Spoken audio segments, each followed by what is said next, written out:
जहां से ये कार्यक्रम आप देख रहे हैं लाइव महाभारत एक्सप्रेस का, यहां से लगभग 250 किलोमीटर की दूरी पर अमित शाह का कार्यक्रम चल रहा है। मिशन साउथ पर वो हैं, लिए चलता हूं मैं उनकी सभा में आपको। अब यहां पर आने वाले लोकसभा चुनाव की तैयारी के लिए बैठे हैं। आने वाले लोकसभा चुनाव में एक और भारतीय जनता पार्टी और एनडीए है, जो हमारे प्रधानमंत्री नरेंद्र मोदी जी की ओर से है, और मोदी जी के नेतृत्व में हम चुनाव के मैदान में हैं।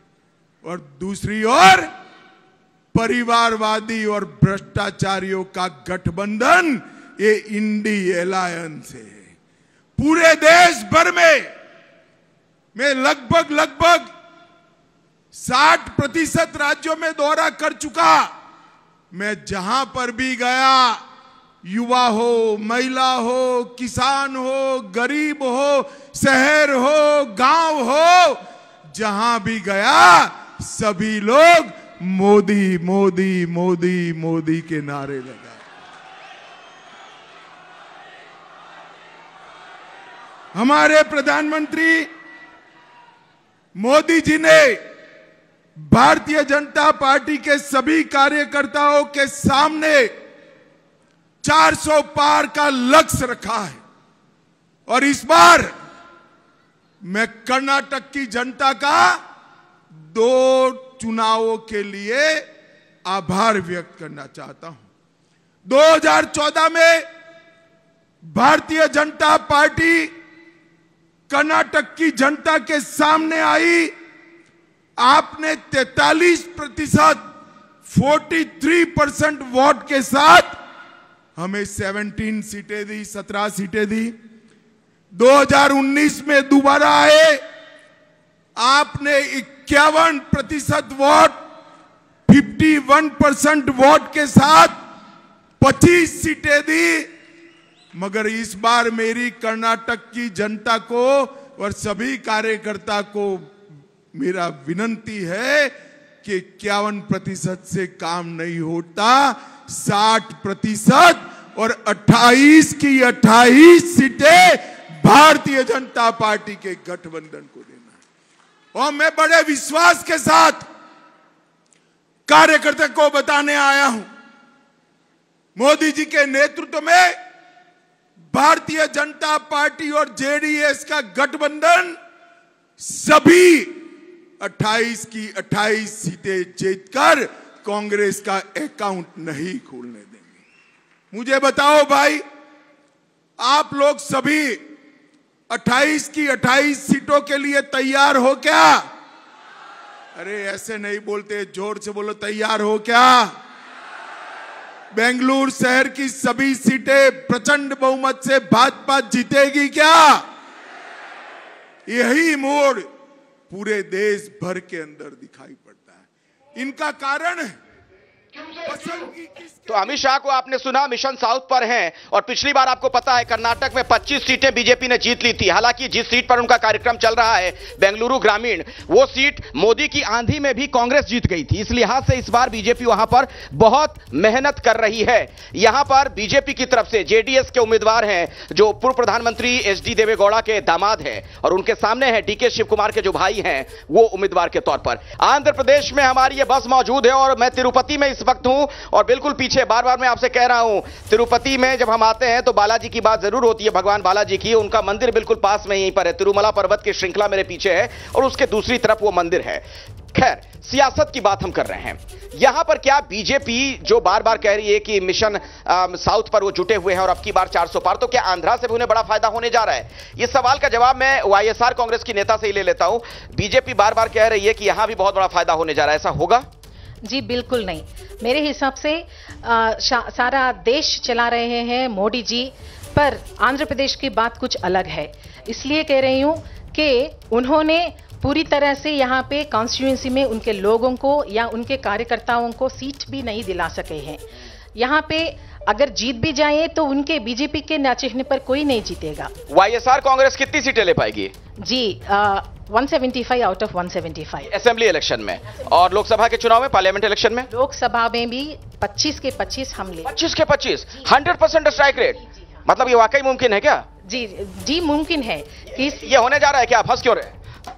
अरे भाई साहब 25 का 25 कहीं भी नहीं होगा, ऑल ऑफ इंडिया कहीं। अब छोटा सा एक छोटा आप बिजली का मुद्दा जरूर बिल्कुल एक अब पहले बिजली का मुद्दा लिए थे। मोदी तो फ्री से दे रहे हैं बिजली। उत्तराखंड में ऐलान किया मोदी जी ने, हाँ, जीरो बिल की बात हो रही हूँ। 19 में यही हमारे जगन मोहन रेड्डी साहब बोले थे अप टू 200 यूनिट्स फ्री करके, बिजली फ्री।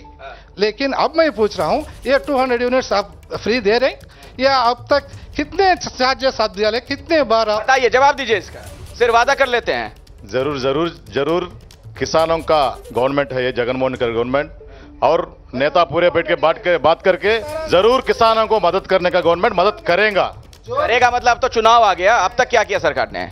अब तक यही बोल रहे हैं जो स्कीम्स है, नेर दुनिया में किसी को भी नहीं ऐसा गवर्नमेंट, नेर बटन दुनिया में ऐसी कोई गवर्नमेंट नहीं है, पूरी दुनिया में ऐसी गवर्नमेंट नहीं है। यहाँ पर जो आंध्रा में वाईएसआर कांग्रेस की सरकार है। अखिलेश जी, मेरे आप जवाब देने से पहले मेरे वाईएसआरसीपी मित्रों से एक प्रश्न पूछना चाहता हूँ।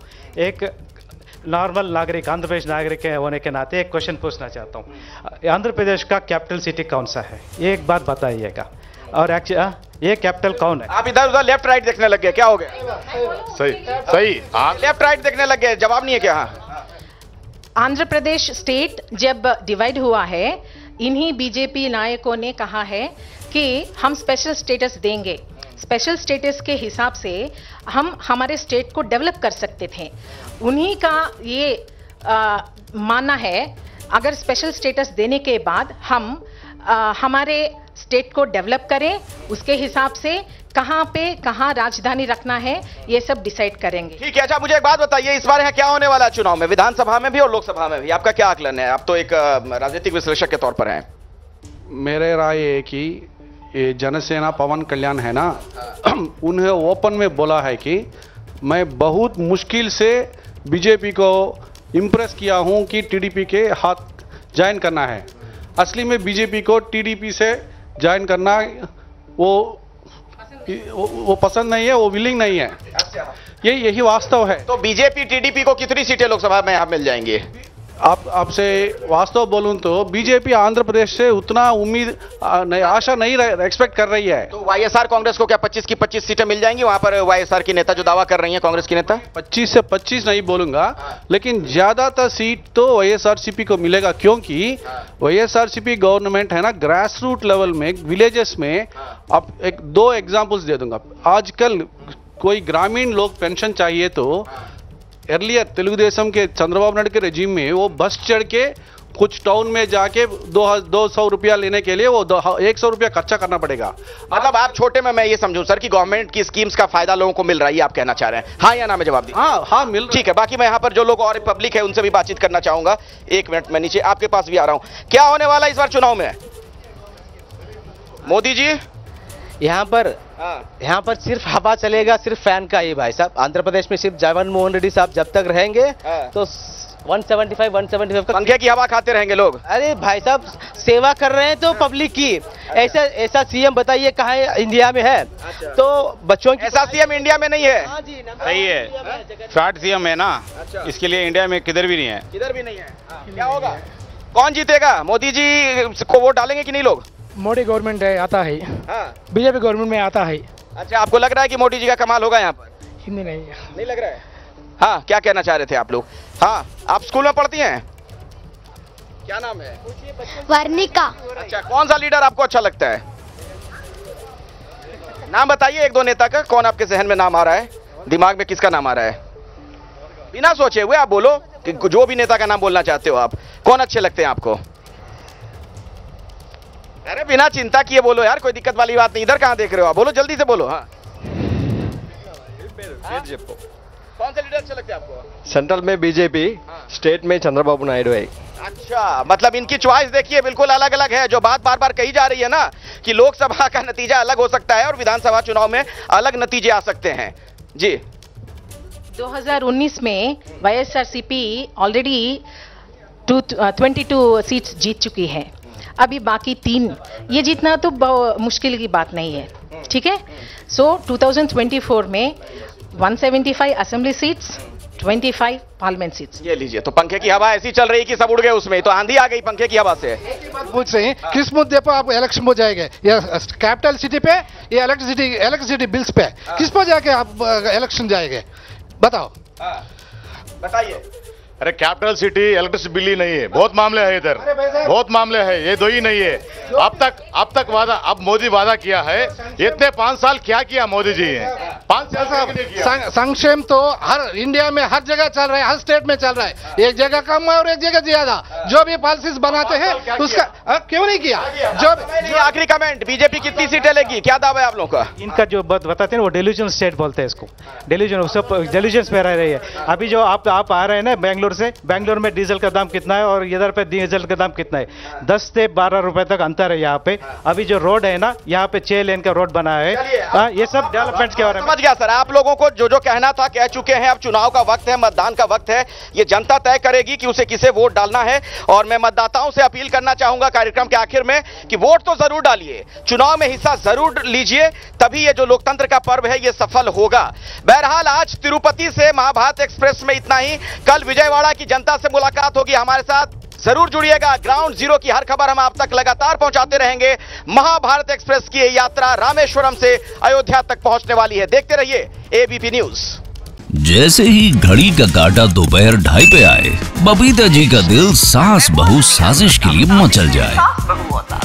और ये है इनकी बहू, पूरे दिन ऑफिस की टेंशन हो जाए गॉन जब ये करें अपना फेवरेट शो फ्री टाइम पे ऑन।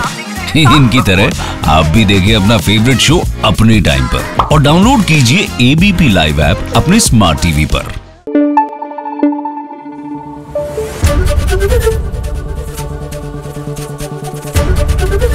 एबीपी न्यूज आपको रखे आगे।